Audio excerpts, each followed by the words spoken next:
Hoje, nossa análise mergulha numa rivalidade que não só definiu a história secreta do mundo, mas que foi construída sobre um ódio tão profundo que, bom, suas rachaduras são sentidas até hoje. Exato. Vamos desvendar a origem do conflito entre os clãs Ventrue e Brujah, usando as fontes que nos foram enviadas. E a missão aqui é separar o mito da realidade por trás da queda de Cartago e da ascensão de Roma. E o que essas fontes sugerem é que não se trata de uma simples guerra de clãs, mas de uma tragédia pessoal, em escala épica. E é uma tragédia tecida com fios muito, muito pessoais. A gente não está falando de exércitos anônimos ou de políticas assim abstratas. Não mesmo. Estamos falando da ambição de um general, do ideal de perfeição de uma Matusalém, de um amor proibido que, no fundo, escondia uma conspiração. E de como tudo isso levou à aniquilação de uma das maiores civilizações da noite. Exato! A história oficial é só a pontinha do iceberg.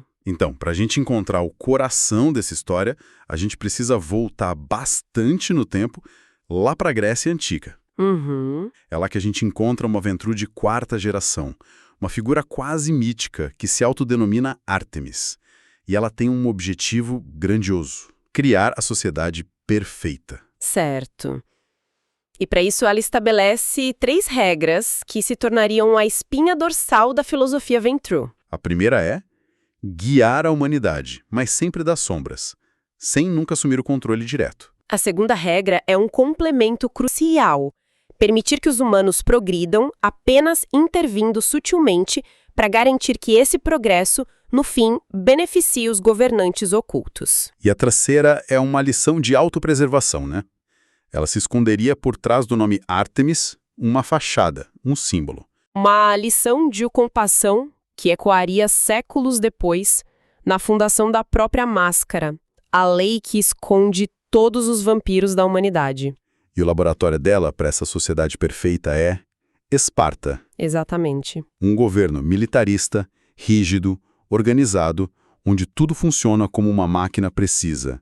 É o ideal Ventrue na sua forma mais pura. E é nesse ambiente que nasce o protagonista da nossa história, Lysander, um general espartano brilhante que é abraçado pela própria Ártemis. Ele não só aprendeu a teoria, ele viveu a prática. E é aqui que a primeira semente do ódio é plantada. Ártemis não ensina Lysander apenas a governar. Ela ensina ele a odiar. Exato. Ela conta para ele a verdadeira história da queda da segunda cidade, o grande paraíso perdido dos vampiros. E nessa versão, a culpa é única e exclusivamente dos Brujah. Essa história é fascinante, porque é claramente uma peça de propaganda, mas uma propaganda, nossa, muito poderosa. Muito. A versão Ventrue do mito diz que o antediluviano deles, o fundador do clã, era o líder supremo da cidade, nomeado pelo próprio Caim. A ordem reinava. Até que Troile, um Brujah, comete diableria no próprio senhor, o fundador do clã Brujah. E depois, movido por inveja e caos, vai atrás do líder Ventrue. A traição se consuma nos portões da cidade. O antediluviano Ventrue, vendo a cidade ruir, tenta escapar para alertar Caim, mas Troile o intercepta. Uma versão da história diz que ele simplesmente o mata. Pois é, mas a versão mais contada, a que realmente acende o fogo do ódio, é que Troile comete diableria nele, devora a alma e o poder dele. Esse ato não mata só um líder, ele destrói o símbolo da ordem. Exato. Para os Ventrue, a segunda cidade não caiu por acaso. Ela foi traída. E essa história se torna o sistema operacional do Lysander, né? Não é só um conto de ninar sombrio. É a lente através da qual ele vê o mundo. Totalmente. Os Brujah não são apenas rivais políticos. Eles são a personificação do caos, uma força que destrói tudo que os Ventrue constroem. O que isso mostra é como instituições poderosas, como os clãs, são construídas sobre narrativas. Sem dúvida. A história de Ártemis não era só um conto, era uma ferramenta de radicalização. Ela transformou um general leal em um fanático. Provando que a propaganda mais eficaz não é a que se grita no campo de batalha, mas a que se sussurra no ouvido de um único discípulo. E para o Lysander, essa propaganda vira realidade na Guerra do Peloponeso, quando ele vê os Brujah de Atenas com sua democracia caótica, provocarem sua amada e ordenada Esparta, o que leva ao declínio de toda a civilização grega. Para ele, a história estava se repetindo. A Grécia enfraquece e o centro do poder começa a se mover. Aí o Lysander encontra outro Ventru influente, Camila. E eles passam noites debatendo o modelo ideal de governo. Lysander, claro, defende o autoritarismo de Esparta. Mas Camila apresenta uma nova ideia: Roma. Uma cidade fundada por um Matusalém Ventru chamado Colat, um vampiro tão antigo, tão poderoso que era quase uma força da natureza. E Roma não era governada por um único rei, mas por Colat com o auxílio de um conselho, o Senado Eterno. E essa estrutura de poder em Roma é o que chama a atenção de Lysander. O Senado era formado por anciões de vários clãs, o que soava como uma república, né? Parecia. Só que o poder deles era, na prática, uma ilusão. Eles só podiam vetar uma decisão de Colat se houvesse unanimidade total, uma condição quase impossível de ser alcançada. E Lysander, como o grande estrategista que é, ele não vê uma república ali, ele vê uma falha. Uma fraqueza a ser explorada. Exatamente. Ele convence Camila de que esse sistema é fraco, diluído. Ele manipula, dizendo, vá para Roma, mostra a eles o que é o verdadeiro poder Ventru, o modelo de Esparta. Assuma o controle. É a ambição de Lysander projetada em Camila. E Camila, que é mais diplomata que guerreiro, vai. Ele apresenta suas ideias ao Senado Eterno. E a resposta do Senado é o equivalente a um muito interessante, vamos analisar sua proposta. Eles o ignoram completamente. Totalmente. Camila volta para a Grécia, humilhado, derrotado. Ele acha que a história acabou ali. Mas, para Lysander, era só o começo do plano B. E aqui a história oficial e a verdade se separam drasticamente. Muito. A versão pública é que, semanas depois, o antigo inimigo de Colat, o tal culto de Mercúrio, ataca e destrói o Matusalém, deixando um vácuo de poder que Camila, convenientemente, preenche. Mas as fontes que a gente tem contam uma história bem diferente. Lysander não ficou na Grécia. Ele foi para Roma secretamente com Camila. Ele era a voz no ouvido do amigo o tempo todo.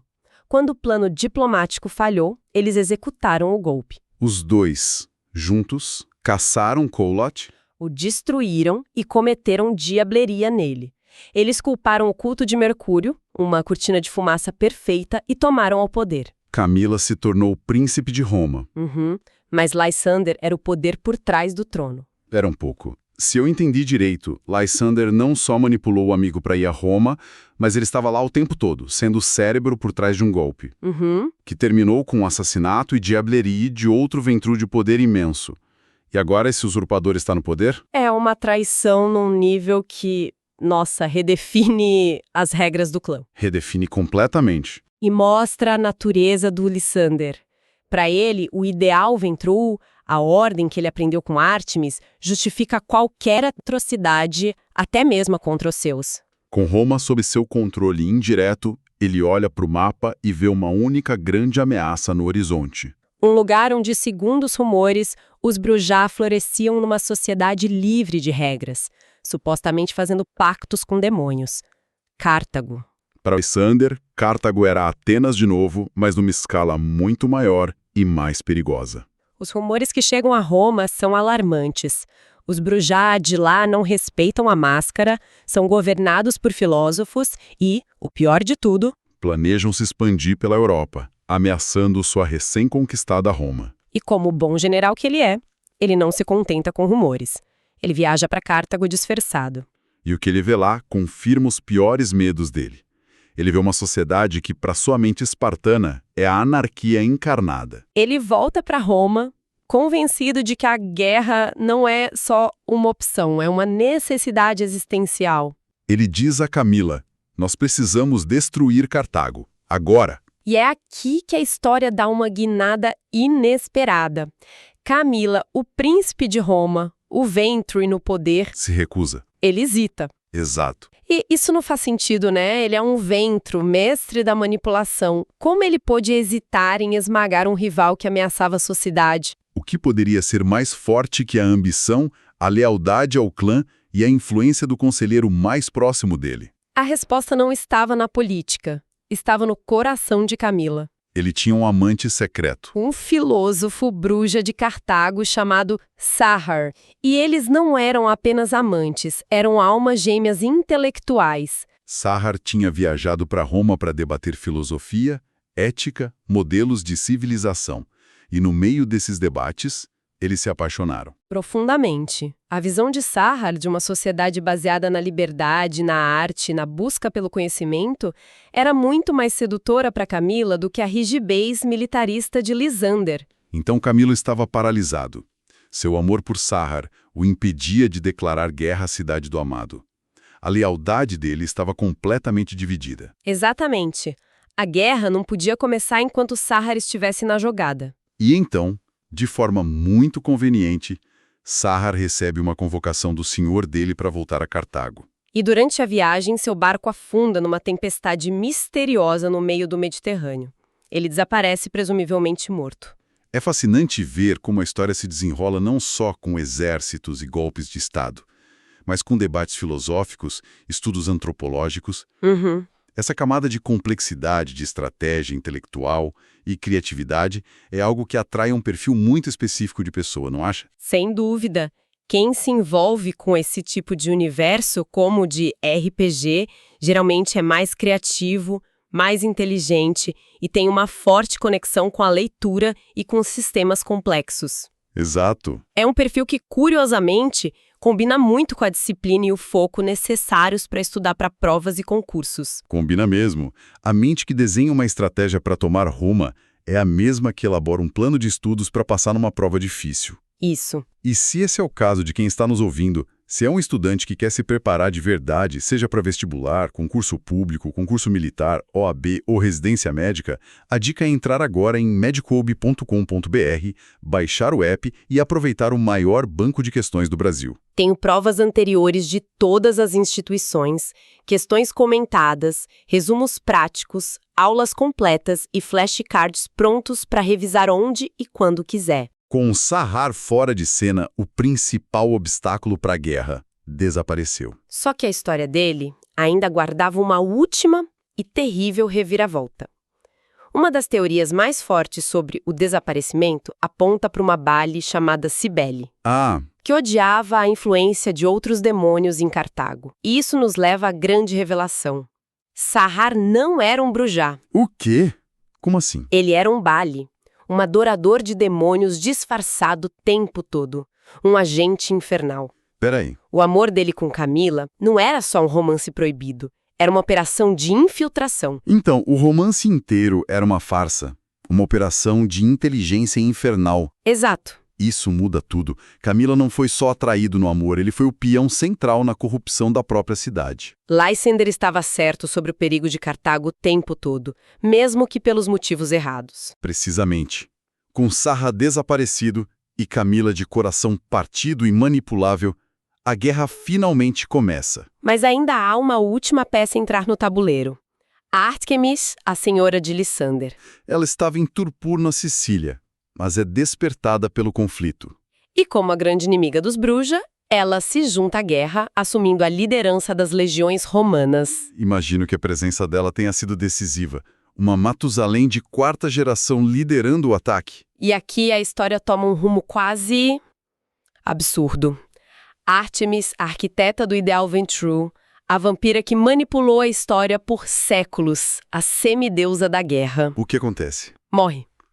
No primeiro minuto da batalha. Como assim, no primeiro minuto? Ela não era uma força da natureza? Era, mas até forças da natureza podem ter um dia ruim. Aparentemente, um grupo aleatório de bruxas em frenesi de batalha não parou para pedir a identidade dela antes de a rasgarem em pedaços. Nossa! A ironia é que a morte dela se tornou uma piada que os Bruja contam nos seus redutos até hoje. A grande estrategista derrotada pelo caos puro. Isso deve ter quebrado Lysander. Primeiro, ele vê a sociedade perfeita dele, Esparta, arruinada pelos Bruja. Depois, a cidade que ele conquistou, Roma, quase é corrompida por um agente Bruja, ou pior, um demônio disfarçado. Certo. E agora, ele vê sua mentora, sua criadora, sua deusa ser destruída de forma humilhante e ridícula. O ódio dele não poderia mais ter limites. Tornou-se absoluto. A guerra foi vencida, claro, Roma esmagou Cartago, salgou a terra. Mas para o Lysander a vitória era vazia. A vingança nunca estaria completa. E o legado sombrio de Sarrá sobreviveu. O manuscrito filosófico que ele estava escrevendo e que terminou em Roma sob a influência de Camila se tornou a base para a Via Peccati, o caminho dos pecados. Uma filosofia que prega o abandono de toda a moralidade em favor do prazer e do poder. E que corrompeu gerações de vampiros por milênios. E ainda tem mais uma camada, né? Uma fonte alternativa sugere que outra Ventrue Matusalém, Tiamat, que estava possuída por uma entidade demoníaca, Sim. também estava manipulando o Senado Eterno para que a guerra acontecesse. Como parte de um plano ainda maior para semear discórdia e destruir a humanidade. Ou seja, Roma e Cartago estavam sendo empurradas para o abismo por múltiplas forças infernais ao mesmo tempo. O que nos mostra que a destruição não foi um evento singular, mas o clímax de múltiplas conspirações se cruzando. Onde mortais e imortais eram só peças num tabuleiro muito maior. Então, quando a gente junta todas as peças, o que temos?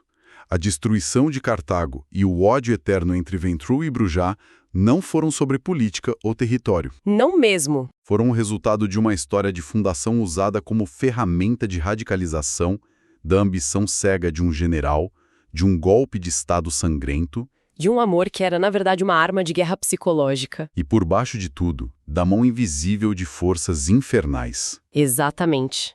A história é uma teia onde cada fio de traição pessoal se entrelaça com a manipulação política para criar um resultado catastrófico. E nos mostra como os ideais mais nobres, como a busca pela ordem e pela perfeição de Lysander, Podem se tornar a justificativa para as maiores atrocidades.